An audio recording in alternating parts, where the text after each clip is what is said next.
Maka salah satu sisi itu kita pastikan sama rata dengan rootstock tersebut.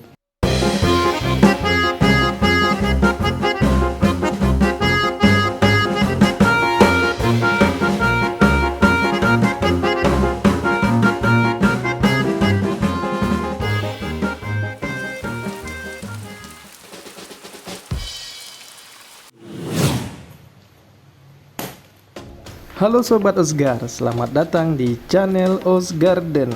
Beda varian, beda rasa, tanam saja dulu. Hari ini kita kedatangan paket yang merupakan anggur impor varietas Jepang. Varietas Jepang yang manakah itu? Nah, mari kita buka saja. A few moments later. Ya, inilah isi paket yang baru saja sampai di Osgarden, yaitu paket bibit anggur varian Jepang berjenis Tamaki. Paket anggur Tamaki ini dikirim dari Jepara. Di sini juga seller memberikan kita berupa bonus cutting atau entres ya.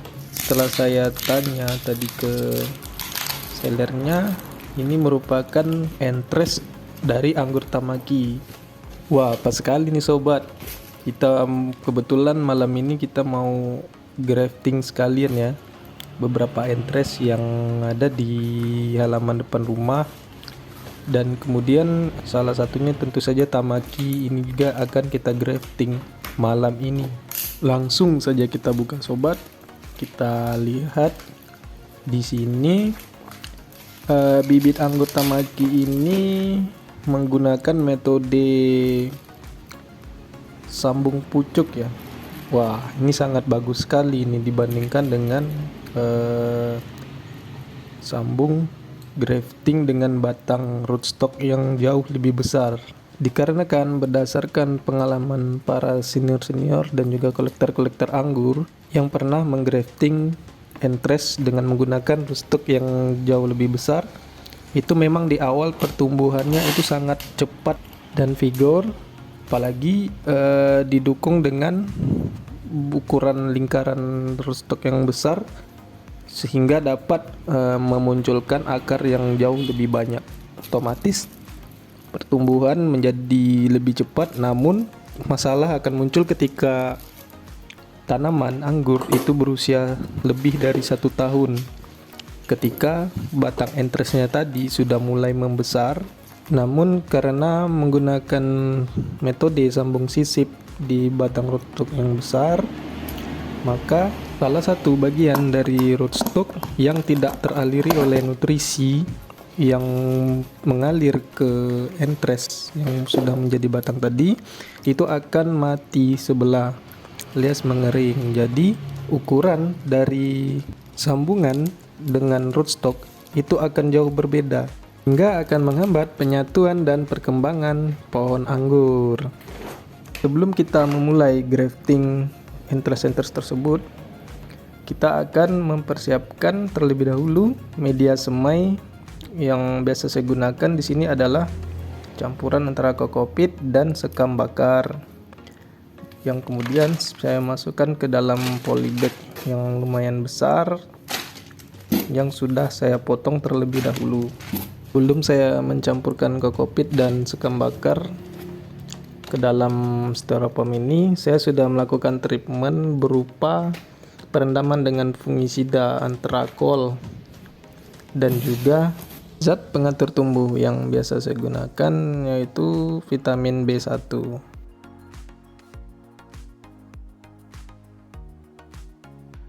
Kemudian kita padatkan agar merata.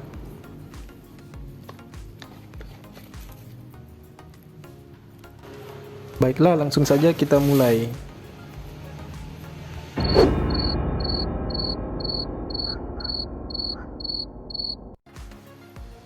Di sini saya menggunakan beberapa alat sederhana. Yang pertama itu ada pisau cutter, yang dimana saya hanya menggunakan setiap mata anak cutter ini itu hanya satu buat sekali partai grafting. Kemudian ada pulpen, ada note mini untuk membuat catatan. Kemudian di sini ada isolasi kertas untuk menandakan nama varietas atau tag name. Di sini ada spidol permanen dan juga plastik parafilm untuk melapisi entres agar tidak menguap. Kemudian gunting ranting merek Huston yang terbuat dari bahan stainless agar tidak mudah berkarat.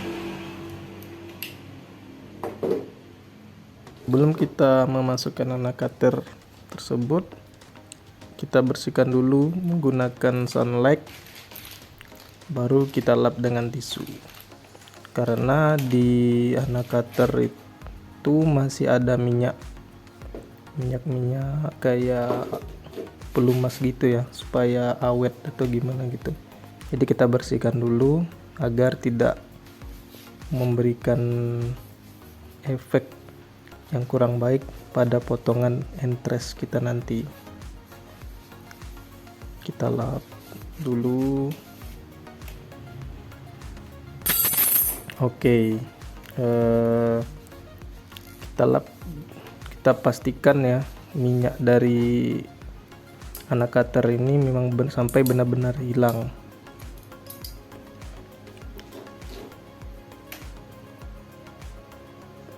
Baru kita masukkan ke dalam pisau cutternya.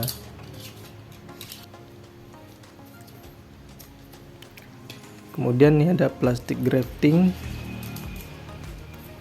untuk melilit entres yang telah kita tancapkan ke rootstock, dan ini ada perangsang akar rapid root.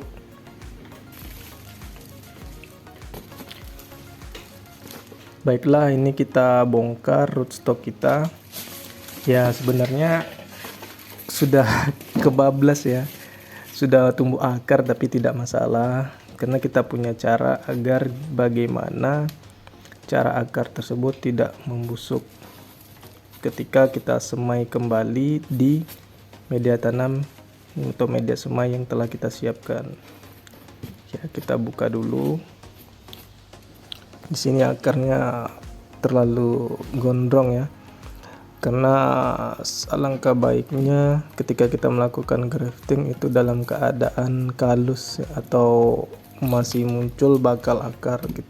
Karena kan jika kita grafting atau kita semai kembali dalam keadaan berakar ini, itu sangat rentan dengan busuk akar ya, atau akarnya patah dan meningkatkan resiko stres terhadap tanaman yang kita grafting ini. Tapi sobat tidak usah khawatir karena kita mempunyai cara bagaimana cara supaya akar tidak mudah busuk dalam proses penggraftingan.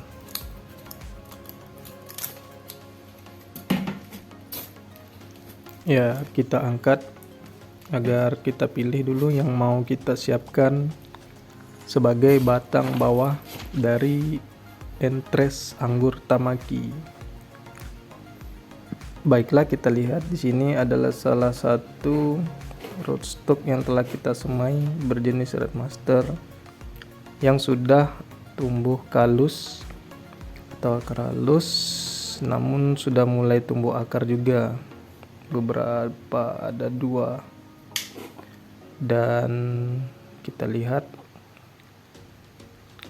dari dekat ini. Nah, beginilah penampakan kalus setelah kita semai kurang lebih 1 minggu.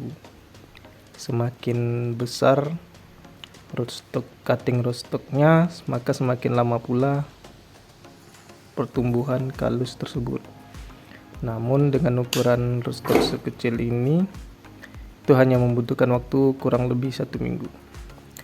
Baiklah, kita potong saja entres dari anggur Tamaki.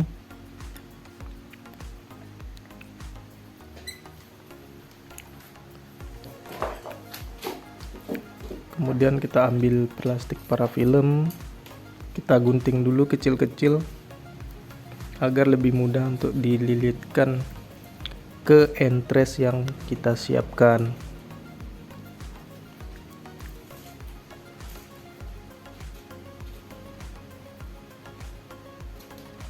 Ya, kita bagi dua dulu, baru kita potong lebih kecil lagi nanti. Di sini saya memakai sekitar 2 garis dari plastik parafilm, kemudian dipotong di pinggirnya, lalu kita buka dulu segel plastik packing dari entres anggur Tamaki ini.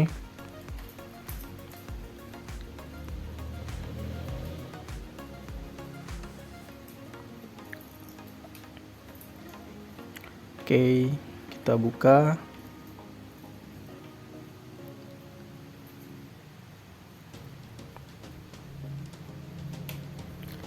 Ya, di sini cukup rapat ya, karena biasanya para seller-seller yang sudah biasa packing pengiriman di luar daerah itu biasanya mereka memiliki cara packing yang sangat teliti ya.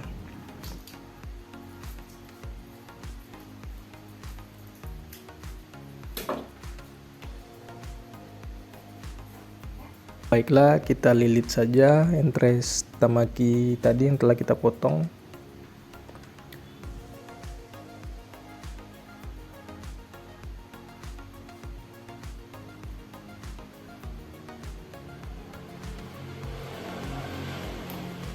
Kemudian kita ambil dan kita potong batang rootstock Red Master yang sudah kalus tadi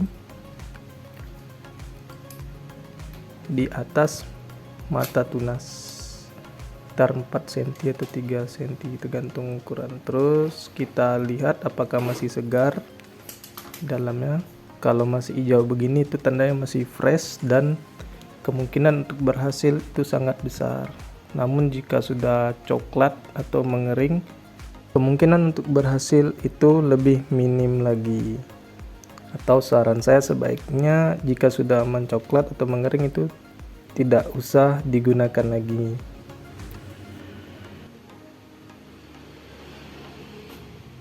Baiklah, langsung saja kita tancapkan entres ke dalam rootstock ini. Yang pertama itu kita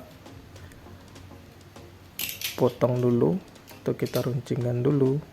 Nah, kunci dari keberhasilan dalam grafting yaitu seberapa presisi kita memotong bagian entres tersebut. Usahakan itu sangat presisi dikarenakan kita akan memasukkan atau menyelipkan di dalam rootstock itu agar sedapat mungkin rapat ya dengan rootstock itu, agar proses penyatuan dari kedua batang ini itu akan berjalan dengan sangat baik.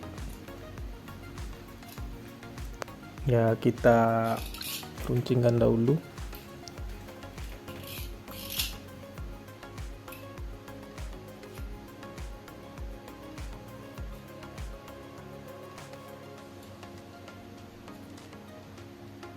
Sebenarnya proses pemotongan entres ini itu sebaiknya dilakukan sekali jalan ya.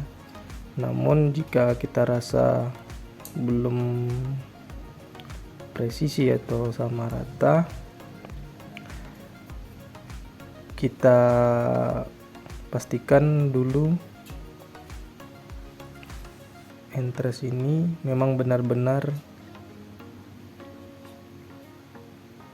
seimbang ya antara kedua sisinya. Oke, jika sudah rata, sekarang kita belah bagian rootstock Red Masternya yang masih segar tadi, yang sudah berkalus. Kita belah dua di sini. Ini dilakukan dengan hati-hati ya, agar pisau cutter tersebut tidak mengenai jari kita. Nah, di sini saya mulai presisikan kembali entres tersebut sampai benar-benar pas menurut saya. Kemudian kita buka di bagian rootstock dengan cutter seperti ini. Untuk mempermudah kita memasukkan entres yang telah kita runcingkan tadi.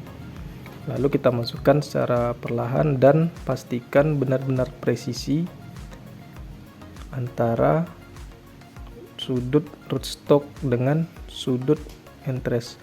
Nah, jika ukuran entres itu lebih kecil dibandingkan dengan rootstock, maka salah satu sisi itu kita pastikan sama rata dengan rootstock tersebut. Nah, di sini kita bisa melihat satu sisi lagi kita abaikan saja, namun satu sisinya lagi kita usahakan sepresisi mungkin antara entres dengan rootstock Redmaster ini. Antara entres Tamaki dan rootstock Redmaster ini kita lihat sudah presisi di salah satu sisi, namun sisi lain itu tidak apa-apa, kita biarkan saja. Kemudian kita mengambil plastik grafting untuk melilit sambungan di antara entres Tamaki dengan rootstock Redmaster ini. Fungsinya agar memberikan sedikit tekanan antara rootstock dan entres. Namun di sini kita perlu memperhatikan lilitan kita agar tidak terlalu kuat, supaya tidak menyebabkan memar di bagian entres yang tentu saja mengganggu perkembangan atau penyatuan dari rootstock dan entres tersebut. Baik, kita lilitkan saja, kemudian kita potong, lalu kita pastikan lilitan tersebut tidak terlepas ya.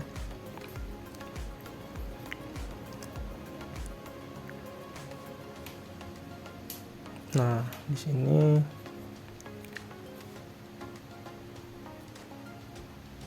kita pastikan lagi benar-benar rapi. Kemudian kita langsung saja kita tancapkan ke media semai yang telah kita siapkan. Nah, di sini karena sudah tumbuh akar, kita gali dulu.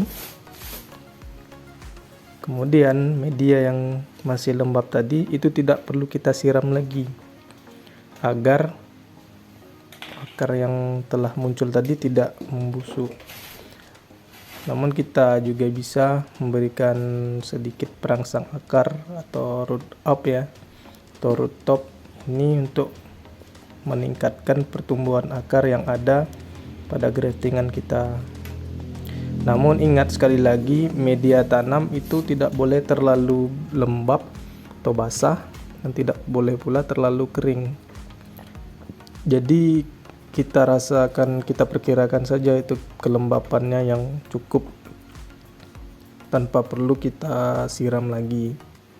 Dikarenakan di sini bukan hanya kalus ya, udah mulai tumbuh akar untuk mencegah kebusukan akar. Demikianlah cara sederhana menggrafting anggur.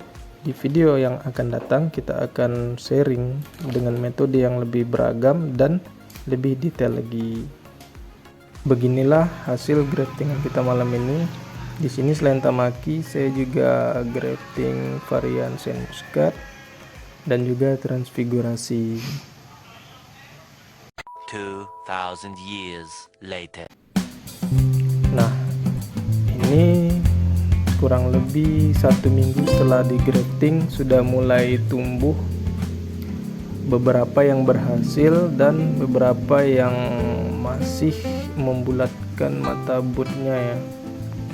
Ini ada berbagai varian yang kita grafting seminggu yang lalu kurang lebih. Demikianlah video pertama saya tentang budidaya tanaman, terutama tanaman anggur dan stroberi Untuk kedepannya kita akan membahas lebih banyak lagi dan lebih detail lagi seputar dunia tanaman, buah-buahan, obat-obatan, dan tanaman-tanaman lainnya. Sampai jumpa lagi di Oz Garden. Beda varian, beda rasa, tanam saja dulu.